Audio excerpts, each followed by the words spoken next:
Yo, can you hear me? You listening to WAW. What a week.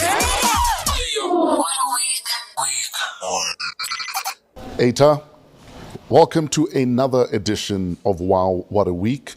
Hashtag Wow, What a Kid. The What a Kid series focuses on under 35s. I think he only just makes it. You only just made it. Yeah, eh? we just arrived. He's just arrived. in the 30s. We focus on under 35s that either we feel you ought to know about, or under 35s that inspire me, or under 35s that remind me of my journey when I was under 35. This young man has been kicking butt since he was a teenager. In fact, when he was in primary school, he used to listen to me on the radio with his dad in the car. And his dad once said to him, one day, YFM gig guides will have both of your names to say you're playing at the same gig. And today is that day. He's coming up next. This is Wow! What a week. What a week. This kid really kicks. Ladies and gentlemen, today's guest. Wow, what a kid. He kicks ass. He's an incredible DJ. He juggles decks like some DJs juggle baby mamas. Please make some noise. For a young man who got his name from being a video vixen, he was in a music video playing a villain, and Lebza The Villain was born. Yeah. Make some noise for Lebza The Villain. Those intros always give me goosebumps. And you know they're all from the top. Is it? I write nothing down, though. Lil Wayne. I write nothing down, but because I am interested in people and their stories, I forget nothing. That's probably why I got a distinction in history, because it's people's stories. That's You interesting. see, absolutely. No, I didn't know that. I thought they were all written. Nah, 'Cause nothing, they, dog. They're very They are beautiful. freestyler, Papa. Ndinja. Welcome, my dude. Thank you, my man. Like I said, goosebumps, and it's very exciting to be here. You're doing well, by the way, with this. This is amazing. Yeah, thank you very much. Yeah, no, and I was like, one day. In fact, one of the first things you said as you sat down was, Ish, I wish Dad was here. Yeah. Tell us about Dad.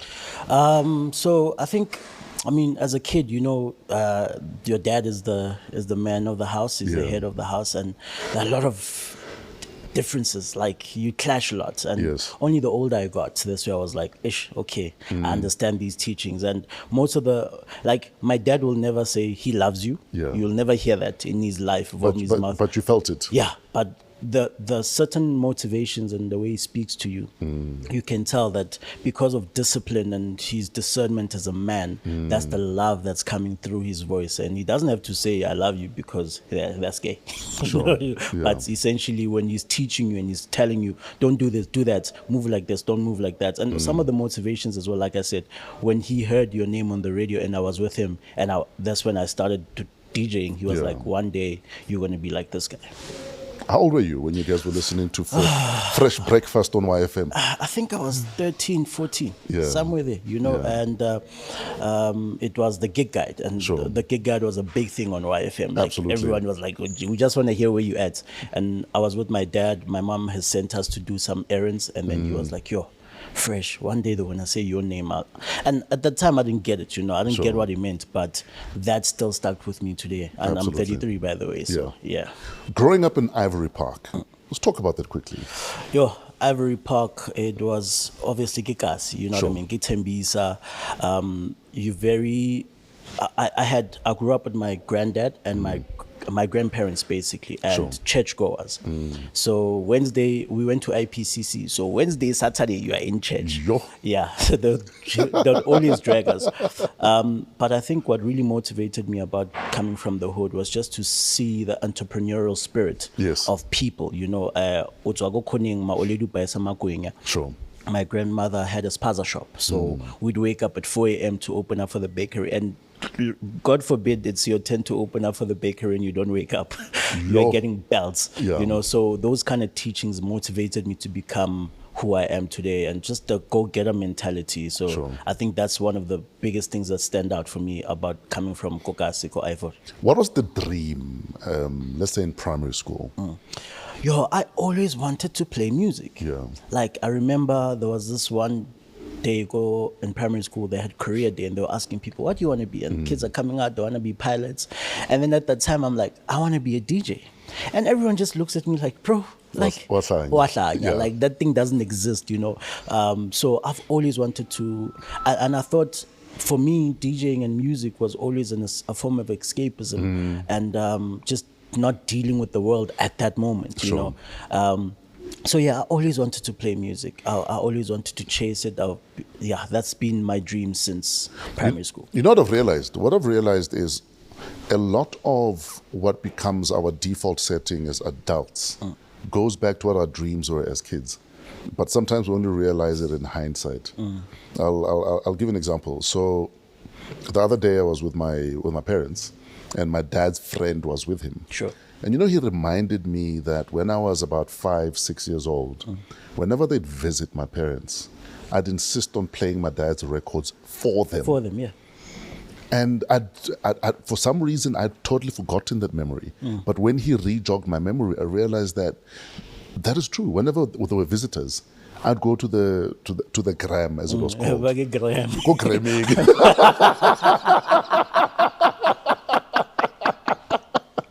And because my old man had a massive music collection, there was 12-inch vinyls, there were full LPs, there were 7-inch vinyls, and our gram, you could pile 10 records. It would play one. When it's done, it drops the next one. Oh, that's nice. And my dad's friend... You're a cheese boy, my man. No, from day one. Me, I'm not going to romanticize and say, coming up, I know. There was zero struggle. Yeah, no, those ones I've never heard. This is my first time. The only struggle was trying to convince your parents that you don't have to be a lawyer. Sure. You know what I mean? But the point I'm making is, but that carried on. Even when my friends would visit, I'd play the music. And I look back, I'm like, I've been doing this since I was 5 years old. It's on a lady stock fair. You know, at home when they all gather, by it's a stock fair, you always that kid that wants to show people that, oh, there's this song that I have. Exactly. And I want you guys to hear it. And they all ask, hey, whose song is that? Who's this? So, no, I won't lie to you. I share the same sentiment. I was also that kid. Sure. Graduation parties, crutch parties, I was that kid that, can I play music? Can I play music? Yeah. And fast forward, you just, here you are. And look at you now. Ish. Let's talk about the YFM aspect of your career. How did YFM happen? Okay, so my mom was working at Rosebank Mall, and she was the ladies that obviously clean up the mall and stuff. And one day she comes home, she says, what's about YFM?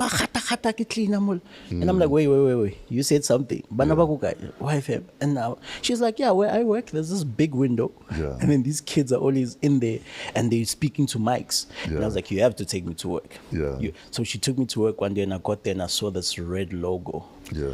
And my blood just started boiling. Yeah. And that's where I was very addicted to the station. Sure. Koka, see, when you're washing cars on Saturdays and you are listening and, you go to school, you start discussing it.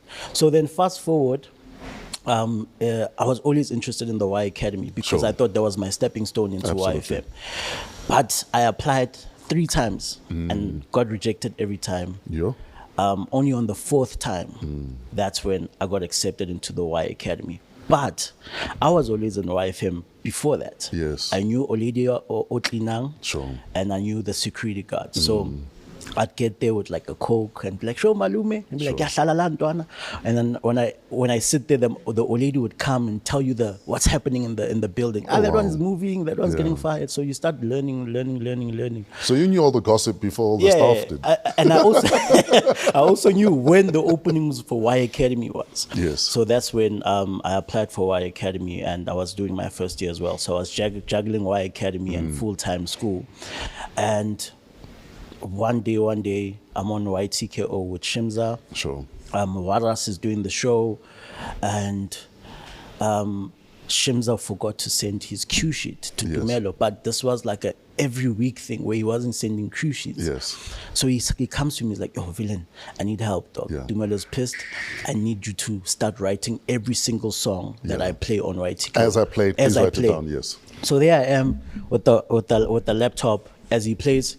I write down the songs. Then I start learning how this works. Yeah. Then obviously I cannot forget more flavor into the story. So Sure. I call him and I'm like, bro, I'm interested in the station. And he always like, yo, come through, come chill. And the first thing he did for me was introduce me to the pro twerkers.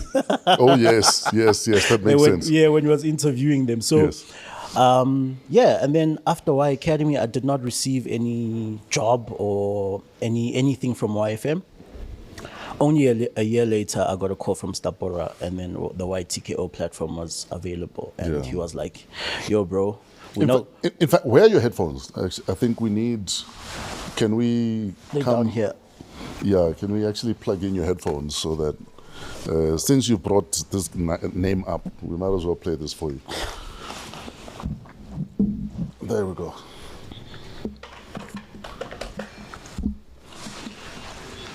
Are the levels fine? Yeah, Okay. yeah. More than fun, actually. Yo, fresh man, hope you're good. Listen, the guy you're chilling with there right now is one of the most incredible human beings you can ever meet. And I speak from a personal experience. Outside of the fact that I met Lebza when I was still my crusty ass at YFM, and he just wanted to get into the industry as this young kid who was still in high school. Beyond his career, beyond his skills set and his abilities, Lebza is just genuine. And that's how he's been with me all along. He's reliable, he's honest, he's open, and he's willing to offer himself and give sometimes too much of himself with very little in return. I've experienced the best of Lebza, you know, and I can safely say that as a human being, he's one of the most consistent human beings I've ever met. You know what you're going to get. He's real and he cares. He'll never drop you.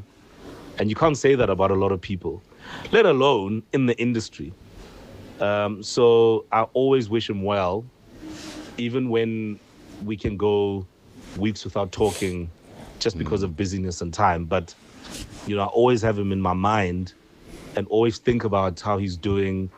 And I watch his moves and I see how energetic he is and how involved he gets. I mean, what a guy. If there was ever a guy that I'd wished all blessings for, it would be this nigga right here. Lebza the Villain. My dude, Yeah. why are you in tears listening to More Flavor?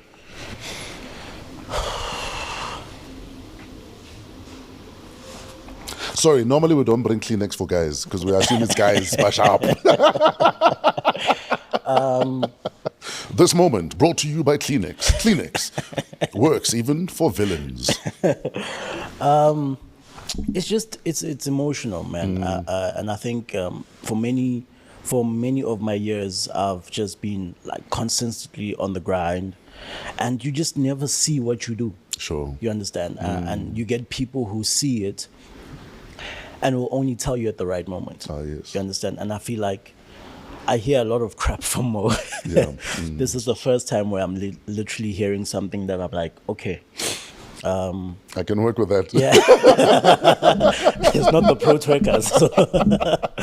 So yeah, it's very emotional, man. And I know the role Mo has played in my career. I know the struggles we've both went through. Sure. And he went from just somebody I look up to a brother, to a family member. So yeah, it's very touching for me.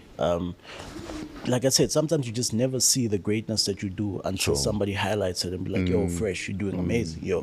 And it's like a mirror, you know, to all the struggles and all the try.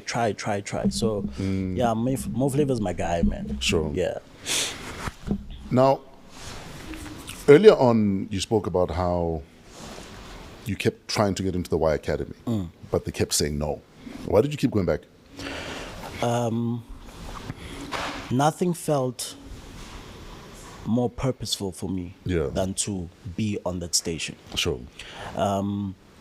People like yourself, people like Mo Flavor, people like Root Boy Paul, Kabzela, like names are endless. What do you know? Like when every time they were on that platform, that was the only platform that really resonated to me. Sure. As Ntwana Kokasi. Exactly. You know what I mean? Like Exactly. Ntwana Kokasi, these people, they're from where we from, you know, they pushing boundaries. I mean, the story about the invitation, Oh, the bomb. the petrol bomb. Yeah. The YFM launch event invitation Yeah. was a Molotov cocktail. It Yeah. was a petrol bomb. There was a petrol bomb. And it shook the industry a bit. Some people were actually even offended. The audacity of these young people. And for me, that speaks to just being disruptive. Sure. Of what you actually want to achieve. And there was no platform to ever allow that to happen. Yeah. Besides why. Sure. And because of your youthful selves that were so bold, so inspired, and like we want to cause havoc. I had the same mentality, and I wanted to do it with DJ. Hence, I kept going back and going back. I didn't know. I mean, applying for Y Academy at the time, there was no mixes on the station. Ah, yes. But for me, I was like, something's gonna happen when I get on there. Absolutely. Hence, I kept going back. So by the time Y Academy decided, okay, kid, we're going to give you a chance, you're already doing first year at Boston Media House. Yeah. Take us through your journey at Boston. So before Boston, I was at Soul Candy Institute of Music for, yes. for the 1 year because once again, it's streamlined, you know, Yes. both fresh from there. So I just wanted to follow the same footsteps as Boy Euphonic. I was like, step by step, we're following these guys. So let's talk about the Soul Candy Academy. Yeah. What did you learn there, and how did you end up in a music video that got you your name? Yeah. So I was studying music production, sound engineer, and music business. Sure. That was my. I even came out top class of 2011. Cheers, boy. Yeah. So at the time I was learning. I just wanted to know what you guys know, Yeah. and that's where sometimes I feel like we also miss the opportunity to ask people, guys, what do these guys know that I don't know? Sure. That gets them there, you know. Sure. So that's what I wanted to know. I studied. So that. you wanted to reverse engineer the whole thing, basically. You have to, Yeah. you know, go back to go forward, you Yeah, know. So I yeah. had to learn. And while I'm learning, I was wearing this, it wasn't this black jacket. It was another black A jacket. cheaper one. Yeah, because we up now. So, and then they were shooting, it was the first Candy Roots that was being dropped in that year. It was DJ Imposa, Hypnosis, and Cuba. Sure. It was the first compilation, Yes All Candy, that was 100% South Local. African Yes. produced, you know. Yes. So the biggest song at the time was that Just Move Your Body, Yamposa. And they Yeah. were shooting a music video for it. And they were looking for somebody to play the villain Sure. in the music video because they had the 3 superheroes and they had another superhero who was not there, who was euphonic. Ah, yes. So they send an email to the school. They say, hi, we're looking for extras for a music video. Please just send us a Head and shoulders. so that we can see Head and shoulders shot. Yeah, so we can see who can include in the music video. I'm sending them like, what do I have to lose? I send it. I get a call immediately from the producer, and he's like, I want you Sure. to play the villain. I need you to bring a cape tomorrow. You know, it's not always a good thing when they see you and the first thing they think is a villain. This one. Maybe I was just a problem child. They're like, you villain. Yeah. And then next thing, we were shooting at Latinova. The club was still called Latinova. I think it's called Lewis now. In Rosebank. In Rosebank, yeah. So I pull up there, I meet Cuba, I meet the guys for the first time, and then we shoot. And the whole story behind that was that the villain was DJing, and he was boring the crowd. And then the 3 guys would come in, punch the villain, and then take over, then play the song, then the crowd is moving again. Yes. And then once we're done shooting, we're sitting having lunch, and then Cuba's like, hey bro, why don't you just call yourself the villain? Yeah. And I was like, So what was your DJ name at that stage? it was just Lebza. Only Lebza. Yeah, Okay. Malebza. Wabona kokazi bawitsa, hey Lebza, Malebza. So Lebzinto. Yeah, Lebzinto. You Yeah. know, those kind of things. And it wasn't really, it was just like one of those names, Takokas. Sure. And then Cuba's like, yo, take the villain and just add it to Lebza and let's see what happens with that.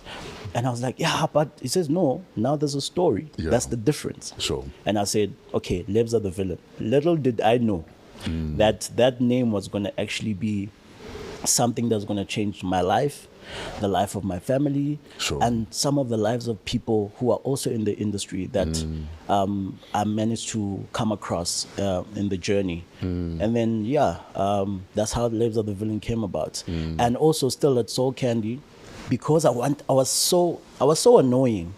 I annoyed Ricardo da Costa to a point where he had to give me a job at Spring Fiesta because I was pissing him off. Yeah. I wouldn't leave the offices. I'd be sitting there every single day, and it was like, you sit here, you do nothing. You are managing DJ Frankie's stage at Spring Fiesta, and that was my first time like seeing so many people in front of me, and it was this amazing event.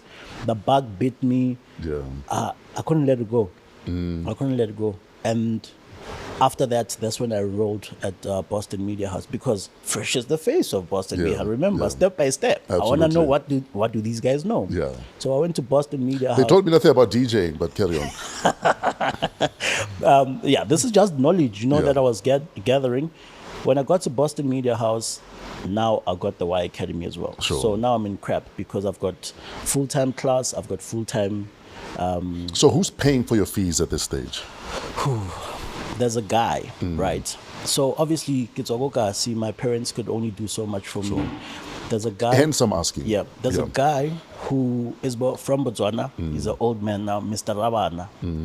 And I remember my mom used to work for his company as well. And when I was still at Soul Candy, it was like my parents could only afford to pay for this. And then after that, it's like, yo, at the bond. Sure. So he once had a conversation with me, and he's like, what do you want to do? What do you want to achieve? And I was like, I really want to learn about the industry, but I want to learn also what happens to grow my brand and those kind of marketing things. And he was like, okay, where do you want to go?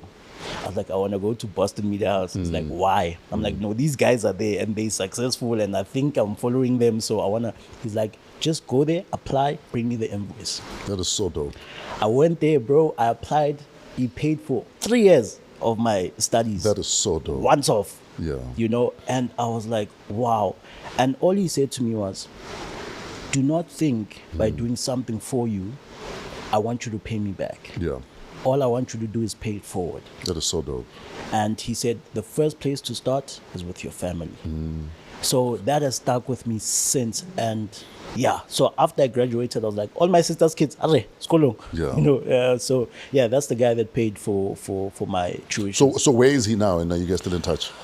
Here and there, he's an old man now, but he runs an architect company, so he's very busy, But he sees your moves though. yeah, no, we even call here and there, how you doing? I'm good. How's mom? All of that stuff. But like I said, he's not the kind of guy that was like, because I did something for you, Yes. I want you to come back and then start mopping my floors. No, he was like, live your life. If I can do it for you, just do it for the next person. And often the greatest gift you can give anyone that gives you an opportunity is not to blow that opportunity. Fact. Sometimes that's all people expect of you.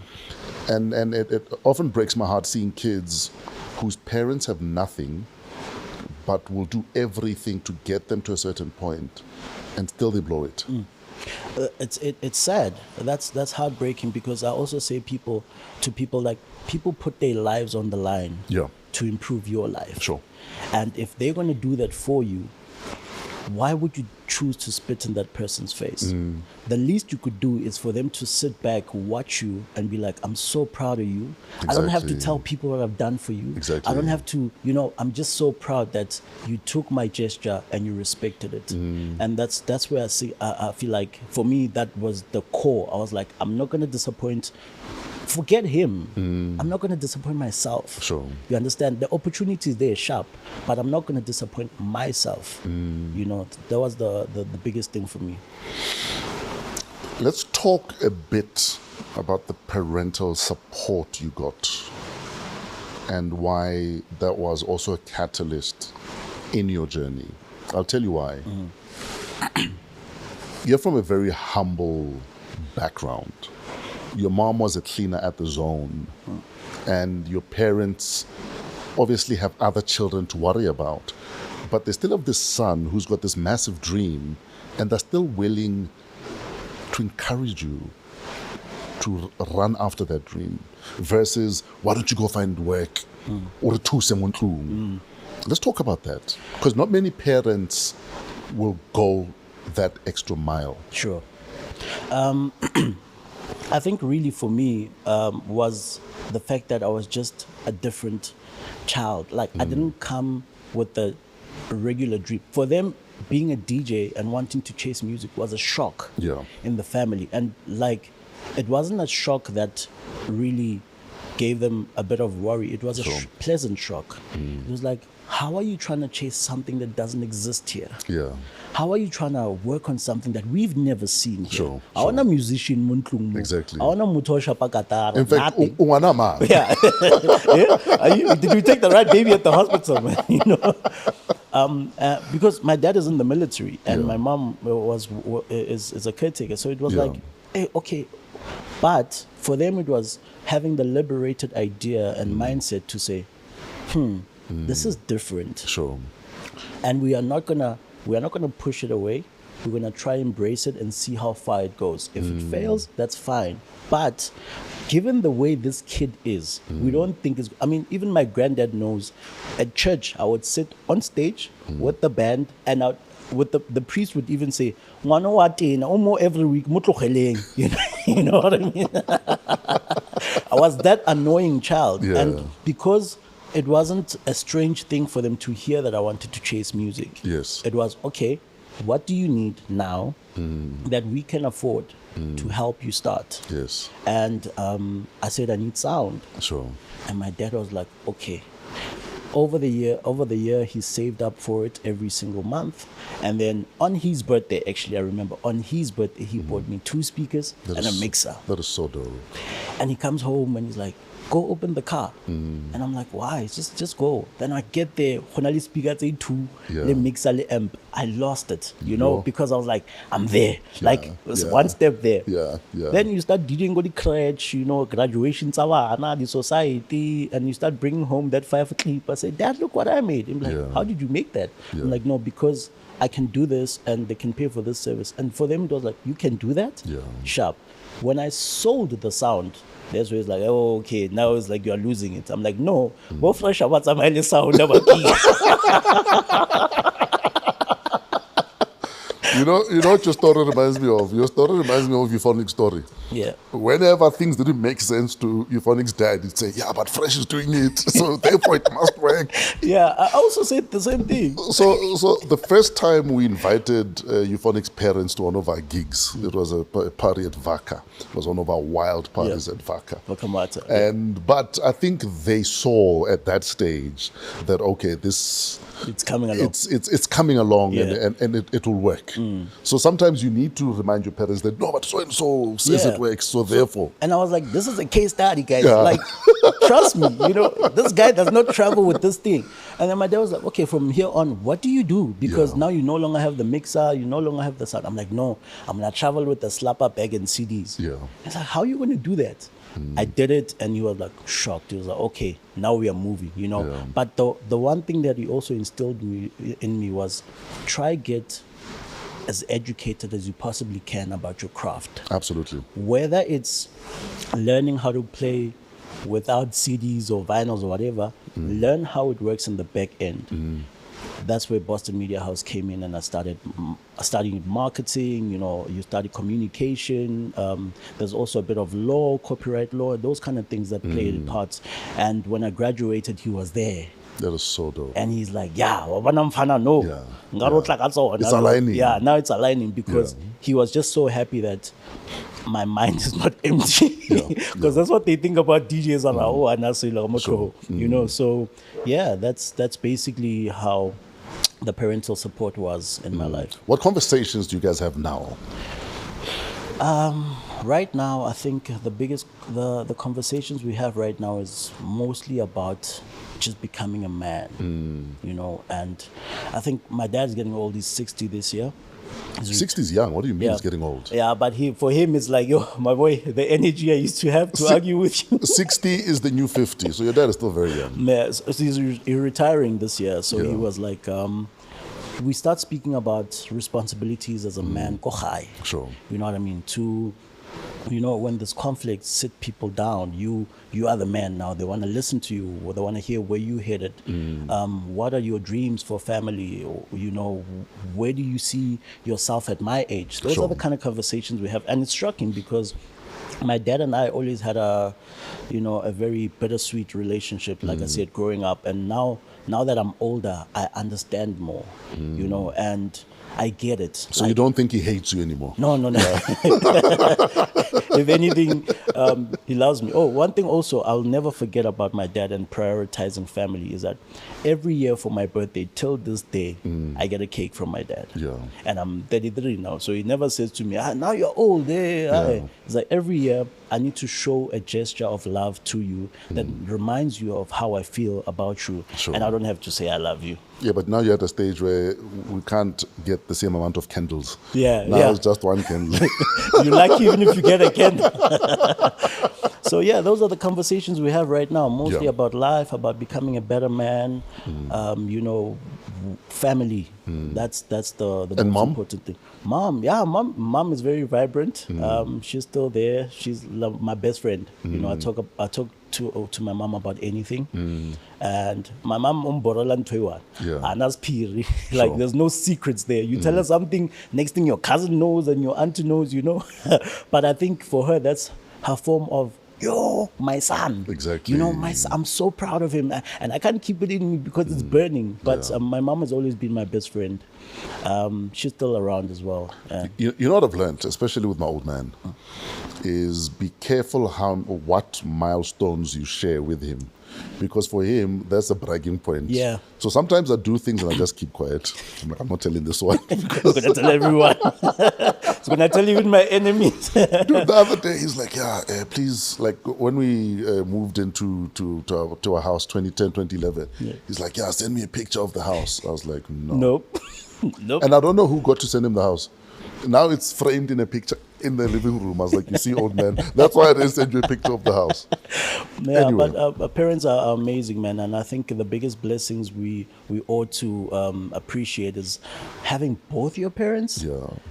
That's a superpower. My man, it's one of God's best gifts ever, you know. And I don't take that for granted. And I really want my parents to know that I never forget them, and most of the things I do their efforts were not for vain, you know. They invested in something and in someone, and that person is honoring them. Sure. Speaking of honoring, I'm gonna throw DJ names at you. Okay. And I need you to tell me the first thing that comes to mind when you hear that name. Sure. DJ Chucks.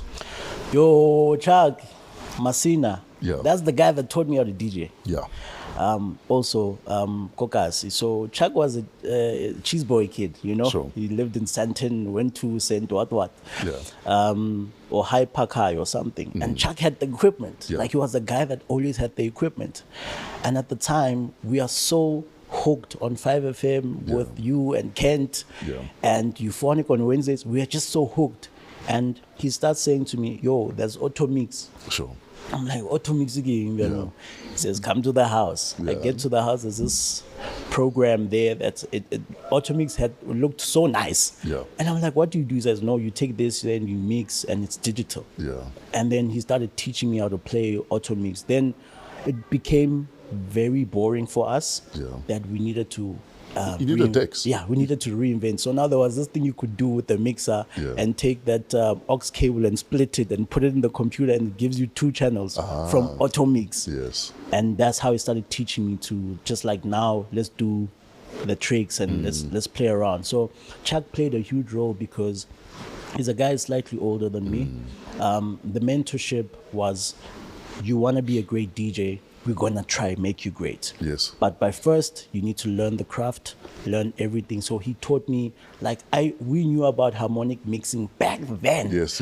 Because Kent was doing it. We're like, Yes. why does his song sound kind of vocal aids for this song? It's like, no, there's this thing called harmonic, what. Then he started teaching me, and over the years, he just became a mentor, you know, and he's still a very, very good friend of mine. Actually, we spoke the other day. Sure. Yeah, so we're old now. He's got kids, you know, I don't yet.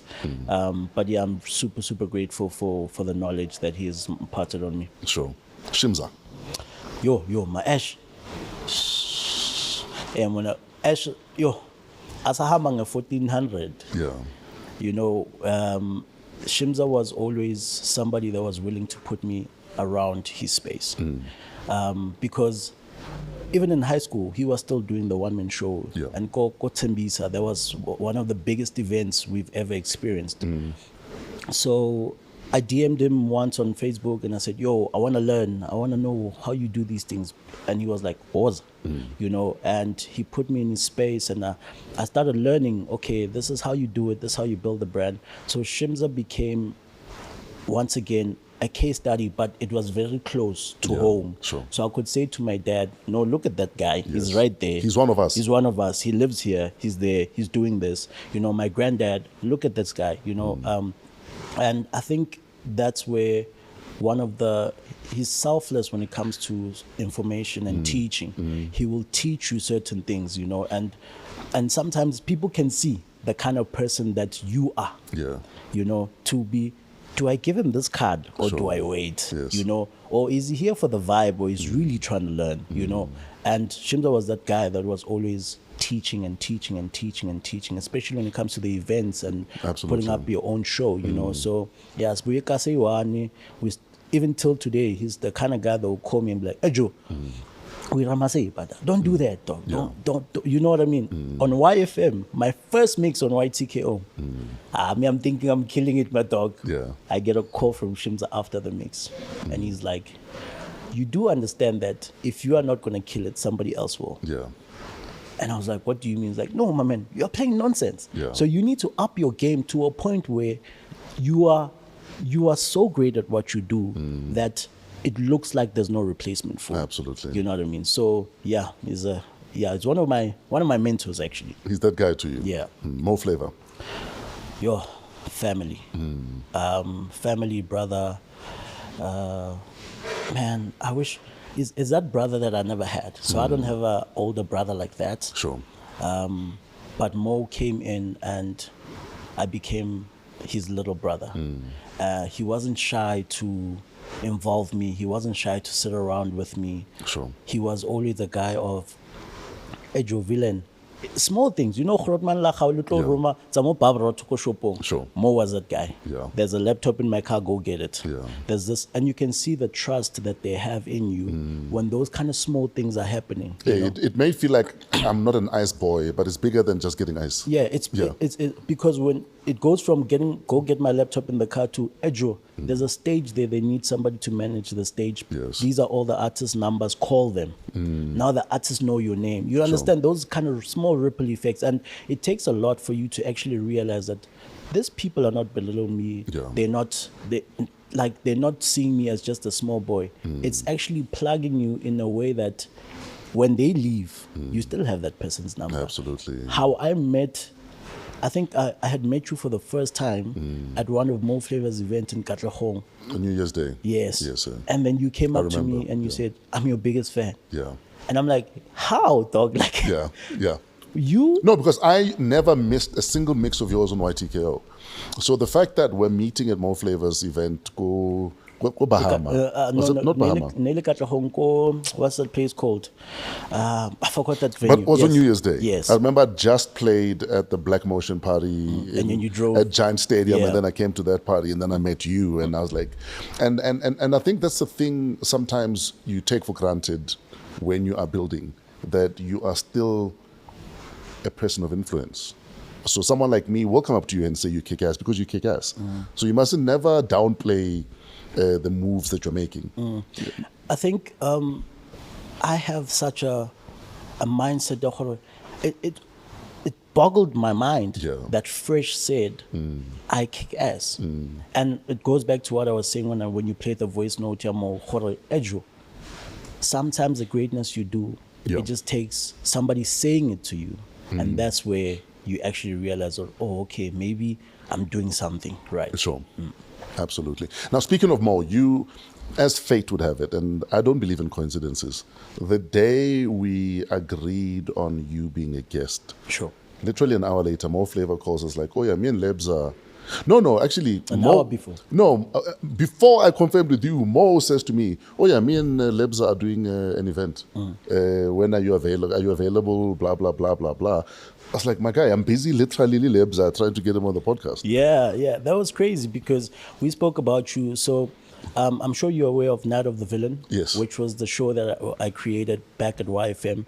So Night of the Villain is coming back Sure. with the 4-hour set at Zone 6 venue, strictly house music. That is dope. So the idea is a journey of house music. Ah, yes. Old school to, let's say, commercial nyana after old school, Yeah. 3-step, and then to the world, Afro tech. So I was like, it would be so dope if I were to play a back-to-back with DJ Fresh and we played old school house. Absolutely. And he's like, yeah, I'll talk to him. And Well, he did. Yeah. And we agreed.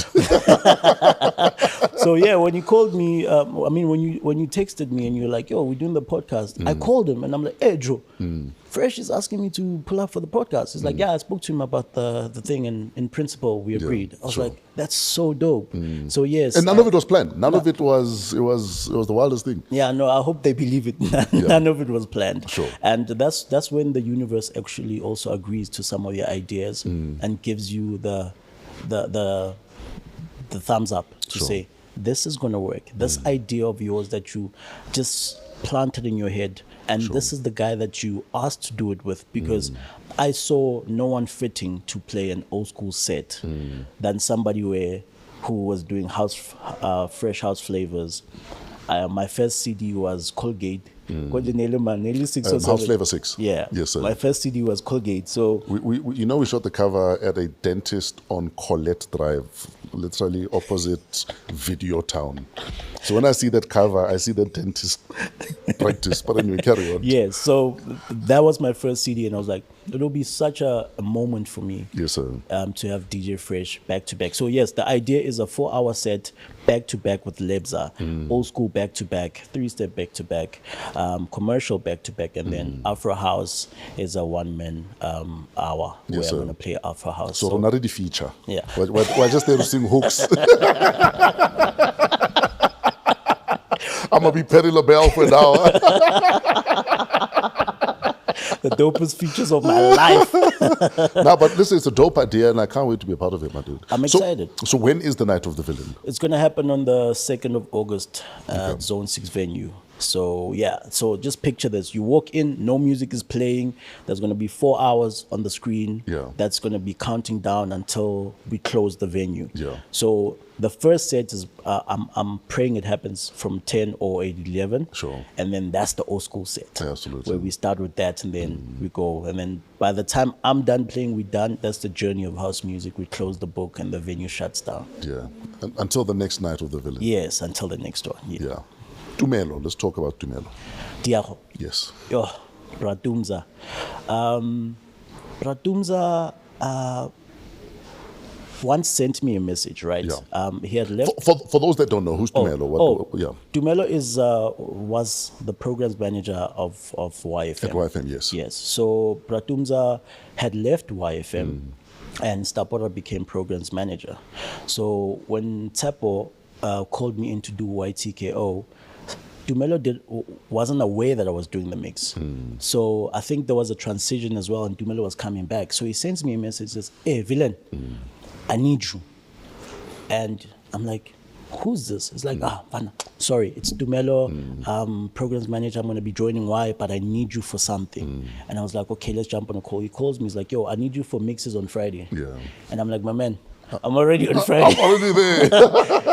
And he was like, perfect. Yeah. Because my plan works. Yeah. So he came in and he was just like pushing me and pushing me. And one thing Tumelo once told me was, my dog, listen to radio on Friday at 6 p.m. You are the only one. They're doing sports. Yeah. They're doing sports. Sure. They're talking. Exactly. You are the only one to deliver people to the weekend. Yes. Please murder it. Make it count. Yeah. And I was the first one to get a full hour mix Yeah. on YTKO, a full hour. He was like, Lebza, from 6 until 7, last link.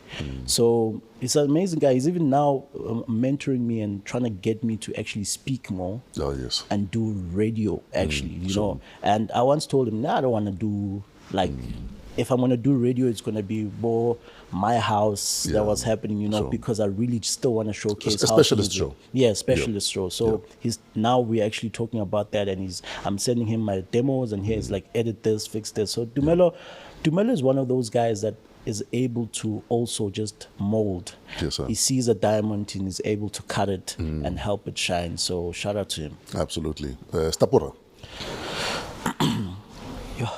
Stapura was, if you don't know who Stapura is, Stapura was actually on YFM doing the Kwaito Hot 99. Yes. You know, and he was also the head of the Y Academy. Sure. What Stapura used to do was, he knew that I was a DJ. So for every single YFM event, whether it be corporate or whatever, he'd ask that one of his Y academics opens up the show. Yes, sir. And I was the guy. You were the guy. So he was always saying, Lebza, you need to always carry your headphones and your Be ready. Be ready, because you never know when you're going to get a shot. Yeah. And I always did that. I always had them on me. And he was always, Lebza will play, Lebza will play. And that's how now they start picking you up and start listening and hearing you. I'm like, okay, so he took a chance. Sure. You know, he took a chance on somebody unknown at the time, and he was like, trust me. So he put a bet on the horse. Yes, sir. And then you know, shout out to Stapura. Absolutely. We are running out of time. Let's talk about music quickly. Your EP, Voiceless. Yes. Let's talk about that. So the concept, the collaborations. Yeah. So Voiceless was basically a concept of retransitioning back into Afro house music. Yeah. Because I had dabbled in piano and you got lost for a while. Yeah. And then you came back. And there's nothing wrong. Piano kicks ass. Dude, that days where I get into a venue, I'm like, I want to play piano for these people. Yeah. And I play piano for them. Yeah, because I mean, it's also just music. And if you're a music lover, some of them will catch you, you know. Absolutely. But I think I got to a point where I had to just sit down with myself and find out what I'm really passionate about. And house music and dance music is really my passion. And so I had to retransition. So Voiceless is a 4-track EP. It features some of the also upcoming Afro house producers, and it's out there. You can check it out. It's Afro house music, and moving forward, that's what people actually hear more of from me. Another thing that I don't know if you still do it or if you did it, is, you know, while a lot of DJs bakota, when you're busy with National Kota Day, can we talk about the National Kota Day? What is that? So, like I said, National Kota Day for me was that thing, entrepreneurial spirit, sakokas. Sure. My grandmother had a spaza shop, and I saw growing up how much this thing was such an economical tool for most of the shops sakokas. Yes. Because my already buys the quarter, and then see next thing we are university. You know what I mean? It uplifts the household. I call it the go-go economy. Yeah. That a lot of bokuku literally carry entire households. Yeah. On just this puzzle shop. Exactly. Yeah. So for me, that was very inspirational because I come from that economy. Yes. And I wanted to shine a bit of light on Boma Oledu who are doing it. Yes. And did not have enough traffic at their shops. So I'd go around Tembisa, and I remember I went to Winnie's Tuck Shop, and we had like a whole thing where I invited a lot of my friends. We put sound up and just said, let's have kota. But I stopped doing it because I realized that the idea has been sparked. Sure. And I wasn't passionate enough to continue it. I hear you. So if the idea comes to you and you are not going to take it to the level it needs to go to, the idea will go to somebody else. Absolutely. And that's what really mattered more for me, because now Kota Day is happening in Soweto. Sure. Kota Day is happening in Tembisa. Unale Kota event to go Pitor, you know what I mean? So that, to spark that for me, mattered more than actually owning the idea. Absolutely. So that was the concept. My dude, we are out of time, unfortunately, but Night of the Villain is happening first weekend of August. Yeah, 2nd of August, Zone 6 venue. Tickets will be out soon. Yeah. Yeah. What else are you working on, and how do we support that? I'm working on music, number one, and number two, I'm working on also the education and teaching people how to DJ better. I realize that South Africa has become like Brazil when it comes to DJing. Yeah. And if we're going to have people who are going to leave the country and represent us, let them represent us in a good light. Let them At the highest level possible, yes. Let us teach them Yes. to this is how it works, because if the world is looking at South Africa and you're going out there and being the face, they put our flag on the flyer when they book you. Sure. So let's help you improve that. So yeah, I teach people how to DJ as well. Do they come to you, or do you say, with due respect, I think I can help you be better? I think it's a bit of both. There's some people that I've reached out to take it as an insult, but somebody who's really also worried about how they're performing and wanting to better themselves, they do reach out. So I've had a lot of big names that reach out. I mean, Waffles once reached out to me, Two Bunnies, you know, there are a lot of artists that are there that just need a bit of help, and they reach out. So yeah. One thing I've always argued for the last 25 years is when it comes to being technical as a DJ, very few DJs on the planet can touch DJs from Zanzi. Yeah. Like very few. Very few. Man. Because, you know, you go to festivals overseas, you go to gigs overseas, you go to clubs, and you can hear that, okay, this guy is DJing, but at the technical level, they don't care. Yeah. Whereas for us, even your crowd want to know that you kick ass. Yeah. You know what I mean? Yeah, that's true. And nothing beats even you not even hearing that, oh shit, that track is in already. Yeah. And it's done. Yeah, that's true. You know what I mean? Yeah. Once in a while, even as a DJ, you must shock yourself at how good you are. Yeah. And it goes back to what I used to say. I'm like, I can count 4 or 5 DJs on my hand that I was like, these guys are amazing. Yeah. Cleo, Fresh, DJ Kent, Euphonic. I used to ask myself, how do they get it right? There's something they know that I don't, but the information is there. I want to find it. I want to find it. I mean, I met Kent the other day at UR, and I said to him, my man, you know something I don't know. I want to know it. So yeah, that's how passionate I am about the craft. Absolutely. My dude, we see your passion, we appreciate your passion, we love your passion. And I'm a fan of your work, like I said to you, what is it, almost 10 years ago? Almost. Yeah, no, over. And please keep kicking ass, keep at it. On the days where there's no fuel in the tank, call us and we'll help you refuel, whether spiritually or any other way. But yeah. And I really wish I also could be the fuel that refuels people like you. Because But you are, that's why you're here. There's a moment where I couldn't believe when you're going through something during COVID and it was so hectic, but you mentored me every Friday. Yeah. You called me every Friday at 4 p.m. I won't forget. It was our mentorship session is at 4 p.m. every Friday. Yeah. And I always used to ask myself, how is it that you're going through so much and yet still able to pour into my cup? Absolutely. So I really wish somewhere along the lines, I can also show you afresh how much you've played a role into my life. I'll send you an invoice. No, I want cash.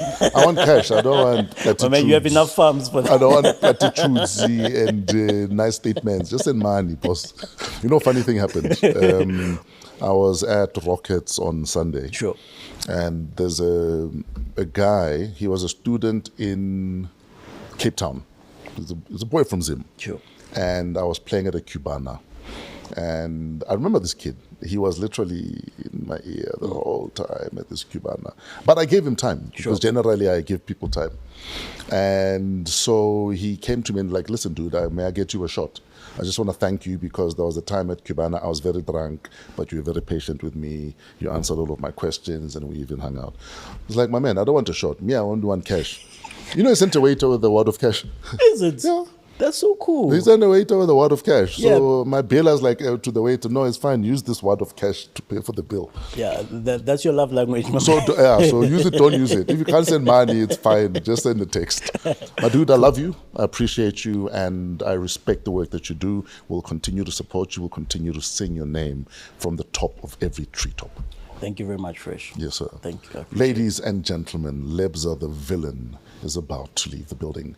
Coming to you from AMP Studios, we are downtown Johannesburg and part of the Africa Podcast Network. You can get in touch by emailing waw@africapodcastnetwork.com. Shout out Trevor and the crew at Pezulu Works for all of the cinematography.